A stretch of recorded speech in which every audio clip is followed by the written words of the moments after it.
Strong tax season. Amazon.com is avoiding going below $1 trillion market cap, up 2.4%. Nordstrom up 10.5%. A very strong quarter for the high-end retailer. Beat sales by 6%. Raised the outlook, so no weakness there. And then Kohl's, there was lots of weakness there, but it seems as though there's a strong possibility one of the potential bidders could come through, so that stock soaring. The home building space, very strong after a big decline this year and really over the last year, so a bit of a reflex bounce here, but Toll Brothers reported a strong. Okay, good morning, Advantage members. So I tried to record a video earlier this morning. I'm not quite sure what happened, but Zoom keeps showing that it's still processing. So I figured that we're already pretty late into the morning. And so I figured I might as well just do a live session with y'all. So welcome.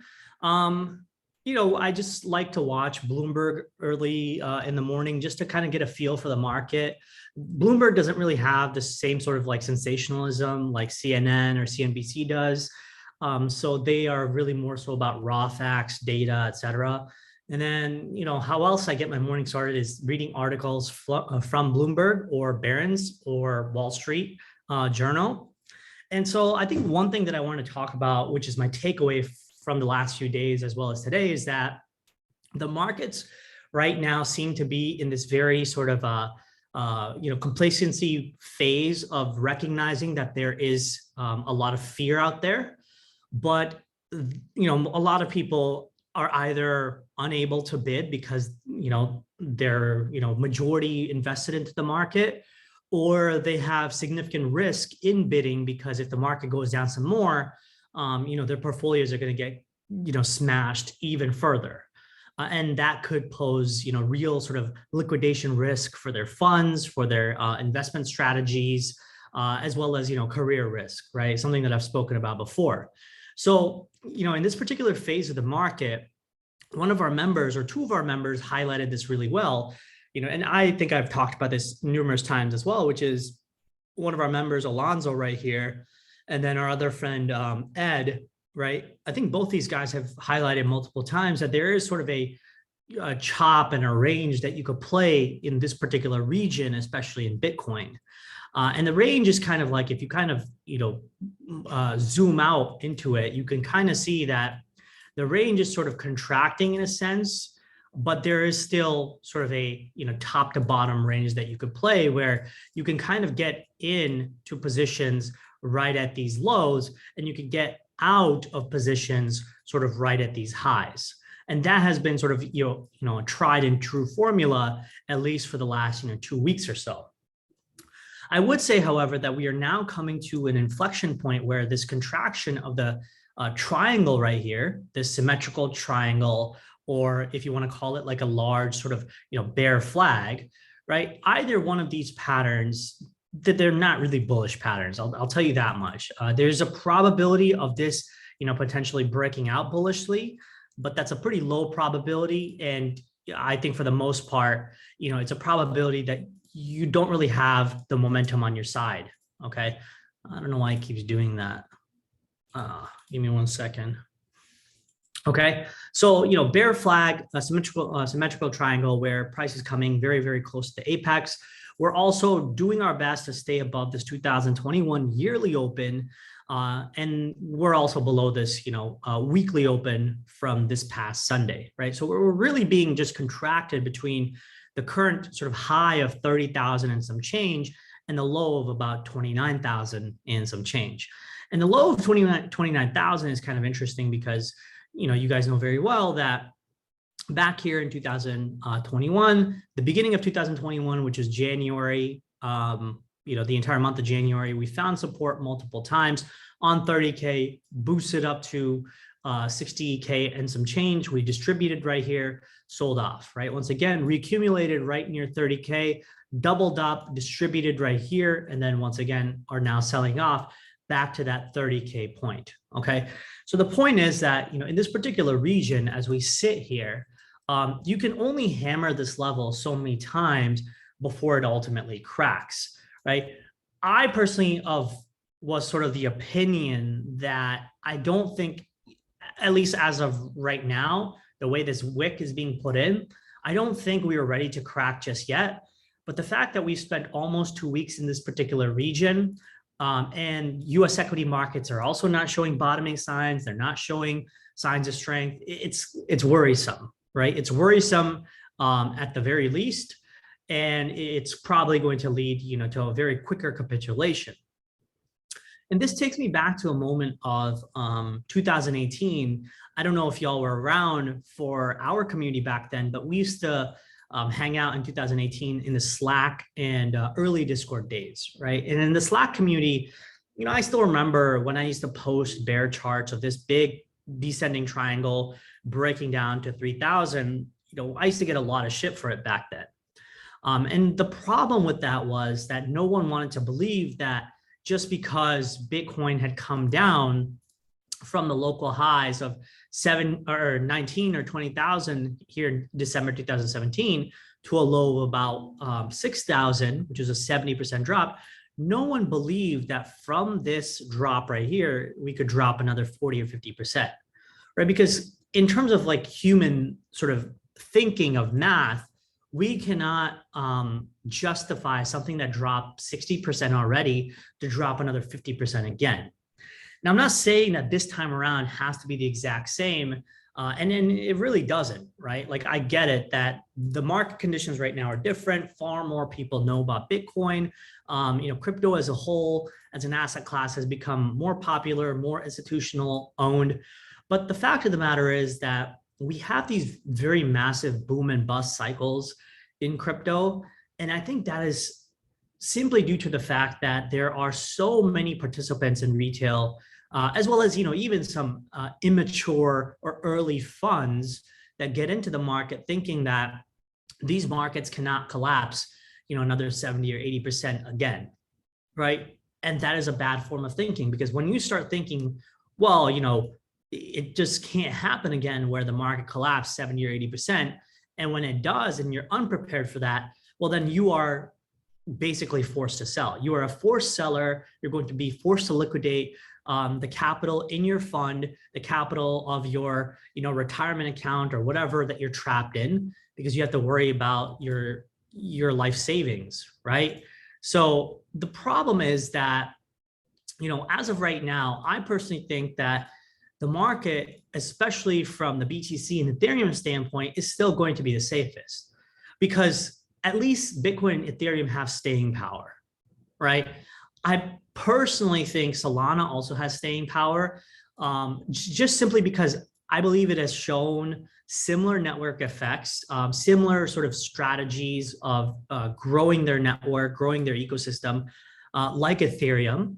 But again, I could be wrong, right? I could be wrong about Solana. I'm not preaching Solana because I'm a bag holder or anything. I just think that it has actually shown true network effects. And even in this downturn, I look around the Solana community and it is developing just as hard.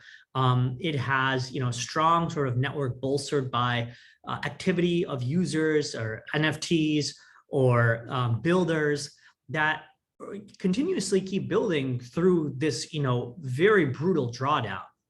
And yeah, that could get worse, because if Bitcoin is going to go down, say another 20, 25%, right? So for example, from Bitcoin going down here, I don't know, say another like 20 or 30% to 20,000, at minimum, I would say Solana is going to go down 25 to 30% at least. Let's just say, 40%, right? Well, that puts Solana at somewhere near $30. $30 is going to be brutal for a lot of people, but I don't believe that that's going to be like, a point where builders stop building or developers stop developing. I don't really even know if the community as a whole for Solana is going to disappear, right? Just because I think people have realized that they don't want to stick with Ethereum anymore because the gas fees are too expensive. They believe that Solana has far more potential because it's faster, cheaper. The community itself is kind of in its own sort of, it's like its own little country, its own little planet, if you will, right? And that is enough for people to realize that we are different from ETH. And honestly, I kind of buy into that too. Like, as much as I love Ethereum and I believe Ethereum has staying power, I think there is a world where I could see Ethereum and Solana coexist. maybe Ethereum is, the institutional settlement layer, and on Ethereum, you settle transactions of AVAX and Phantom and One Harmony or many other platforms. But then Solana is the true settlement layer. But because it doesn't need to have high gas fees, right? And so many people can actually like use it at a much faster and cheaper rate, maybe people just see more merit in using Solana. And by the way, in our chat, Elizabeth is mentioning Solana VCs, they're going to run it. Yeah, that's so true. Like the thing is, you can always make the argument about, VCs owning a lot of the tokens. And I totally agree. I mean, as much as I was using Solana, I was kind of sickened by how many times it went down over the past few months. I was like, this thing is probably going to die. Like this, there's no possible way that people are going to put up with something like this time and time again. And guess what? Even till date, people are just kind of like used to the fact that, oh, hey, Solana network is down for a few hours. All right, just don't make any transactions. You're good. And people are just okay with that. I'm not okay with it, but who am I to say that, the thousands of other people, they're making a choice, a rational choice of recognizing that, okay, well, even if it's down for a few hours, it's better, faster, cheaper than Ethereum, right? Or, the community is still more reliable or better or cooler than Ethereum. And I think that's a thought process that these people have. And it's taken me a long time to really accept and understand that, because at first I thought honestly, Solana was probably going to go into the pennies or zero, but time and time again, it keeps bouncing and it's still staying at, moderate highs versus the rest of the space, which has basically gone very close to 80 or 90% down. All the ecosystems have lost significant value, significant users, significant utility. Phantom, in my opinion, is pretty much dead. One Harmony is pretty much dead. Atom, I think the whole inter-blockchain communication thing, not really able to spark up the same kind of user activity as Solana. Rune tried to develop its own ecosystem, but it provided mostly like a staking mechanism or a transfer mechanism from Bitcoin to stable coins for staking. AVAX, I think, is still legitimate. Near, in my opinion, sucks. Polygon Matic, I used a couple times. I think it sucks. Polkadot, I think the whole parachain concept, similar to the IBC concept of Atom, I don't think is going to work out. Ren is very similar to Atom as well, which is sort of your inter-blockchain, multi-chain world. So the point is that of all these, right, of all these L1s, L2s, what sticks out to me the most? Well, first, obviously, it's Ethereum, right? And Ethereum is not an altcoin anymore. Like it is bigger than an altcoin. Ethereum is like its own world, similar to Bitcoin, in that it will, in my opinion, probably never die. And so if you look at Ethereum and Bitcoin as two separate non-altcoins and everything else is an altcoin, well, what is a top tier altcoin that has staying power and survival power?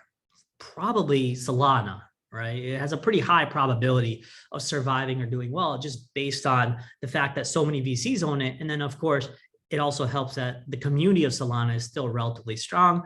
They keep building, okay?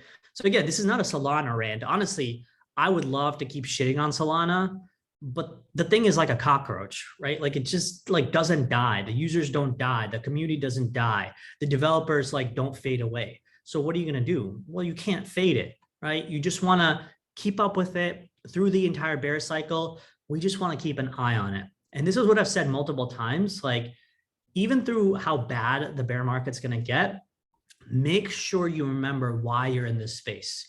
If you're in this space because you think that we're going to go to zero, then there's no point of you being in the space, right? If you believe that crypto itself brings something unique to the world and we're going to change the world in a meaningful way, whether from a financial standpoint or money transfer or trading NFTs or whatever, if you believe any one of those or all of those reasons are going to be why crypto still exists, then you have legitimate reason to keep cheering on crypto and keep being involved in the communities, keep being involved either in building or investing or being a developer or supporting projects, right? Joining Discord communities. You have to do one or all of those things, right? Because that is where the ultimate growth is.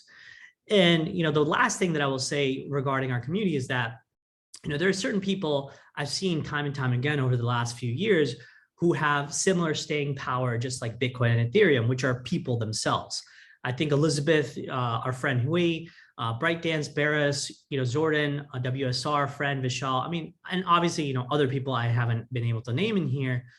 The fact is that these people have recognized that we have struck gold, right? We have struck gold in a asset class in an emerging market that you may not be able to ever strike gold in for another few decades, right? Until a new generation comes up and a new form of, I don't know, financial network or new technology emerges. But we know that in this particular time, in this particular decade, this is something that we understand, that we own, that we trade, that we use. And that to me is worth paying attention to. That to me is worth spending, in my opinion, every one of my waking moments paying attention to crypto, because I know that not only will it be fulfilling as a job, as something academically, but it will be fulfilling financially. It will be good for us to help sort of solve the problems of the world in terms of financialization of certain things, disintermediating the current financial network. These are the things that are worth fighting for, right? Especially in terms of all the injustices that we see in the world.